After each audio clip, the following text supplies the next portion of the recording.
Oi, meus amores, tudo bem com vocês, meus preciosos? Espero de coração que esteja. Eu sou a Hannah, esse é o meu canal e hoje nós vamos conversar sobre crenças limitantes que te impedem de prosperar e de inclusive passar no Enem.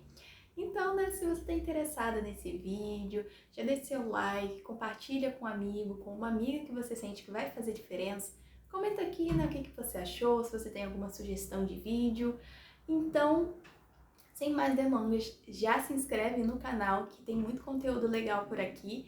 Ative o sininho das notificações para o YouTube entender que você tem interesse em estar recebendo as minhas notificações de vídeo. E sem mais delongas, vamos começar!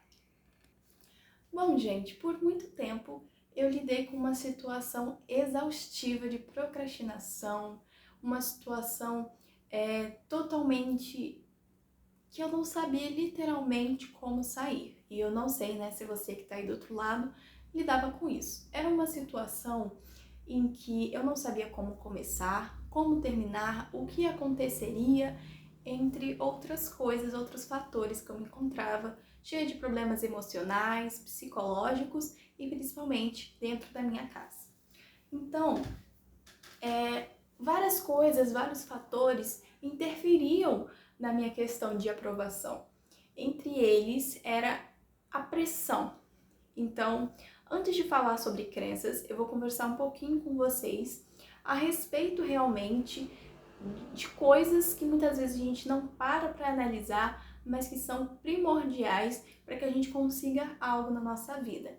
E uma dessas coisas é arquétipo. Bom, se você não sabe o que é arquétipo, né, eu vou estar explicando para você de uma maneira mais detalhada, de uma maneira que você vai entender. Todos nós temos uma coisa chamada inconsciente, que é algo descoberto por Freud. Eu não sei se vocês conhecem esse cara, mas ele é o criador da psicanálise. E para quem também não sabe o que é psicanálise, é uma forma de terapia no qual você estuda e analisa o comportamento do outro, beleza? E Freud, né, nos estudos dele, da mente humana, né, decifrando a mente humana, descobriu a questão inconsciente. E o que seria esse inconsciente? Seria uma parte do nosso cérebro que processaria dados e guardaria, fazendo com que a gente tivesse, por exemplo, lembranças de situações passadas com muita clareza, ou até mesmo traumas. Quem nunca entrou, por exemplo, no mar, né, quase se afogou, um exemplo, e lembra daquilo como se fosse ontem. Isso é a sua ação inconsciente. Você se lembra daquilo, seu cérebro processou aquilo e por algum fator, especialmente consciente e inconsciente também, você não consegue lidar bem com essa memória e acaba criando um trauma. Eu, por exemplo, criei por muito tempo o trauma de cachorro. Por quê? Por mais que eu tivesse um cachorro, um dia, por exemplo, eu saí de casa para fazer compra, não tinha o hábito, né? Era uma pandemia, não tinha mais o hábito de sair e eu acabei sendo atacada por um cachorro. A moça foi abrir a porta, né, da casa dela, o cachorro me viu, falou, filé mignon, e me mordeu. Aí eu tive que tomar vacina, foi ó, porque minha mãe ficou com medo de processar a pessoa, não sabia como fazer, como se portar, passei por um perrengue e por muito tempo eu tinha muito medo de passar perto de um cachorro. Por quê? Porque a minha mente ainda me lembrava daquela situação em que eu havia sido atacada por um cachorro. Mas era muito engraçado, gente, porque eu não tinha medo do meu cachorro, o Marley, aqui em casa mesmo. Eu só tinha medo de cachorros desconhecidos. Então, a mente humana era uma coisa muito engraçada, principalmente quando eu comecei a estudar sobre. E outro fator que acarreta muito isso são os arquétipos, a nossa maneira de se posicionar no mundo. Os arquétipos, aí vocês vão entender, são imagens inconscientes que a gente acaba se conectando, tanto por sermos, né, seres únicos, tanto por nos ser mostrado. Então, se você, por exemplo, é um filho mais velho e você sempre é colocado como o responsável familiar porque você é mais velho, você acaba trazendo para sua vida muitas vezes o arquétipo do herói, você se posiciona como um herói. alguém que quer salvar todo mundo, alguém que quer ver todo mundo bem e acaba muitas vezes se esquecendo do seu próprio bem-estar. Então, muitas vezes os arquétipos que você é inserido acaba atrapalhando muito na sua questão realmente de olhar para si mesmo, olhar suas dificuldades. Por quê? Porque se você se comporta como um herói que quer salvar todo mundo, você se esquece de você. Então, os arquétipos é um assunto muito interessante de se estudar, sua maneira de se posicionar, sua maneira de olhar o mundo é algo muito único, muito particular. Aquilo que você de fato se conecta é muito particular, né? Então, eu acabei percebendo que tudo aquilo que eu me conectava, levava como verdade e não me questionava do porquê daquilo, acarretava em uma procrastinação. Aí eu tô entrando no ponto que vocês vão entender. Se você, por exemplo, tem um sonho e alguém vira para você e fala que você não vai conquistar aquele sonho e é alguém especial ou alguém que alimentou uma insegurança que você de fato tem, o que acontece? Você muitas vezes leva aquilo como verdade. Então é algo muito interessante de se conversar aqui, porque eu acho que um dos maiores erros da nossa vida é levar a realidade, o pensamento, a atitude do outro como uma verdade absoluta. A gente dá poder para as pessoas de eu vou para cá ou eu vou para lá. Que você acha, fulano? O fulano, gente, ele não acha nada. A realidade é que ele vive uma vida à parte. Ele é um ser único, com pensamentos únicos, com tendências únicas, com maneiras de se defender únicas, entre outros aspectos, com traumas únicos. E você é um outro ser humano. A verdade é que cada um de nós temos que procurar a nossa pessoalidade. Como assim? A sua profissão não é o outro que tem que ditar, é você. Ah, mas Lohana, eu não tenho muito o que fazer, eu tenho que trabalhar, eu vivo uma realidade. Eu não consigo ter essa realidade de alguém bancar as coisas para mim. Tudo bem, você pode sim ter um outro emprego, trabalhar, estudar, fazer as suas coisas, mas a gente sempre precisa se posicionar quanto ao que a gente quer. Não é porque você hoje é um técnico de enfermagem que amanhã você não pode ser um estudante de medicina, não pode ser um médico, um advogado. Então tudo depende, obviamente, de fatores realistas, né? E também de você, porque a gente já vê várias situações de superação, como por exemplo a filha de um gari que conseguiu passar em medicina. Eu achei muito interessante essa notícia, né? Porque realmente foi um processo de superação ali, né? A gente viu uma pessoa em uma situação de vulnerabilidade conquistar um lugar que tanta gente almeja, um curso que, querendo ou não, é um curso de elite. Então, voltando, a maneira como a gente enxerga o mundo, a maneira como a gente se posiciona, a maneira como a gente se enxerga principalmente, dita aonde a gente quer chegar. Então, a nossa maneira arquetípica é muito importante de se trabalhar.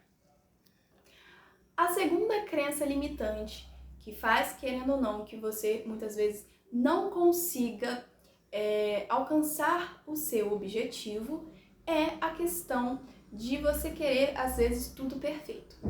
Bom, gente, recentemente eu entrei num grupo de Enem, um grupo muito legal, inclusive, e eu acabei entrando em outro grupo que eu achei muito interessante, porque eu gosto dessa interação como estudante, né? Eu gosto de ter essa coisa da comunicação. Tô com dúvida aqui, o que você acha, fulano? Eu gosto realmente.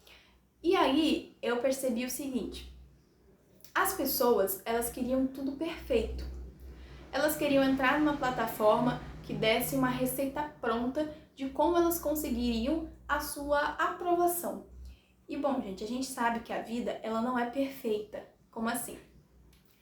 A mente humana, por exemplo, ela demora cerca de uma semana para ela começar a criar um hábito. Então, obviamente, com uma semana de demora na mente humana, que é um complexo perfeito, para criar um hábito simples, a gente não pode querer que tudo aqui, durante essa uma semana, tudo seja perfeito. O que eu estou querendo falar? Aonde eu estou querendo chegar? que muitas vezes, gente, para a gente sair de uma situação, a gente precisa lidar com a imperfeição. A gente acha que a gente vai planejar tudo e tudo vai sair de acordo com o planejado. E a realidade é que a vida não é assim. A vida não é perfeita. Ela é perfeita da maneira que ela consegue ser e da maneira que a gente consegue enxergar ela. Então a realidade é que a gente acha, né, a gente se dá essas desculpas de que a gente precisa de muitas coisas para começar, de que a gente precisa de muitos itens. A gente às vezes acaba adquirindo essas coisas que a gente achava e não começa. Por quê? Porque a gente acha que tudo tem que ser perfeito. Eu preciso de um caderno para começar a estudar. Eu preciso de um lápis para começar a estudar. Eu preciso acordar não sei quantas horas, estudar quantas horas para poder aprender. E a realidade é que não é bem assim que funciona. Tudo que a gente vai fazer demora um certo hábito. Inclusive, é até engraçado a gente querer que tudo seja bom. A gente tem a mania de pensar que o universo, gente, ele é bom. E a realidade é que o universo ele não é bom. O universo é justo. Como assim? A gente pode fazer alguma coisa hoje. Se eu, por exemplo, matar alguém, uma hora da minha vida eu posso ser descoberto e eu posso pagar por esse ato. Ou até mesmo a minha mente pode me acusar, me trazer algum tipo de culpa, né? Cada pessoa funciona de uma determinada maneira. E isso é uma lei universal, a lei da justiça. A gente não pode fugir da justiça, né? Então a mesma coisa funciona com o universo. A gente tem a mania, essa mania, o universo é bonzinho, o universo ele vai me dar uma aprovação em medicina de mão beijada. Não é assim que funciona, gente. A gente precisa colocar ação, a gente precisa correr atrás. Não se exaurir, porque é muito importante também a gente ter essa possibilidade de manifestação, a gente ter saúde mental, saúde física, saúde psicológica principalmente, porque se o nosso psicológico não tiver legal, a gente não chega a lugar nenhum.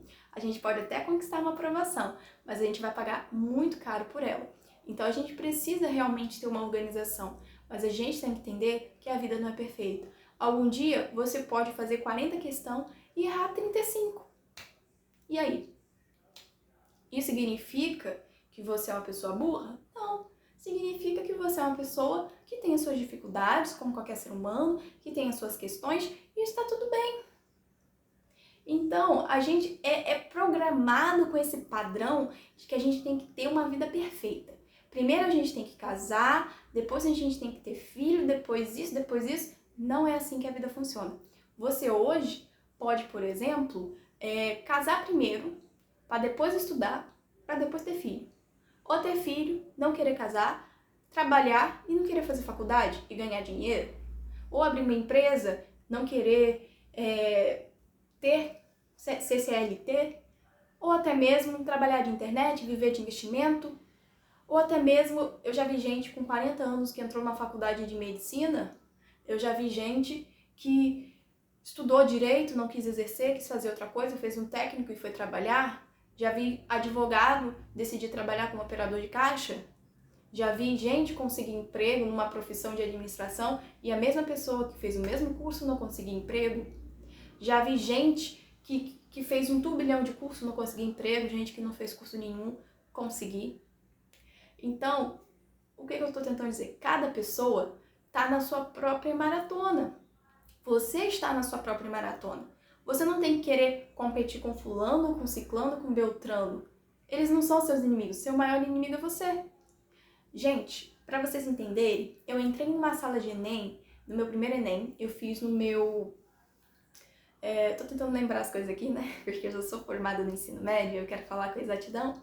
Mas no meu primeiro ano de ensino médio, eu acho que eu tinha feito no primeiro ano do ensino médio. Não tenho muita certeza. Ou fiz no segundo ou fiz no primeiro.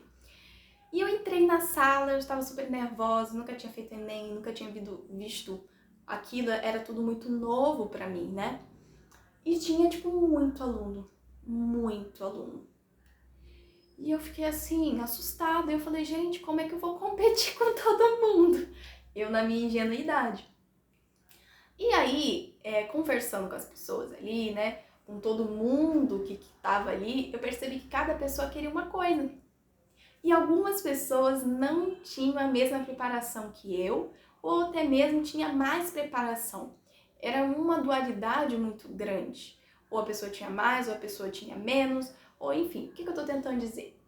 Não é porque, por exemplo, você entrou numa sala de concurso, de prova para poder, entre aspas, competir com as pessoas ali, que elas têm a mesma preparação, a mesma instrução que você. Isso não garante nada. O que garante alguma coisa é você com você. Então a gente nunca pode ter essa mentalidade, essa crença limitante de que a gente tem que ficar disputando com o outro. A gente tem que ter a crença de que nós somos capazes e que a nossa disputa interna, a nossa corrida interna. Não é porque hoje você não passou no concurso que amanhã a sua vitória não chega.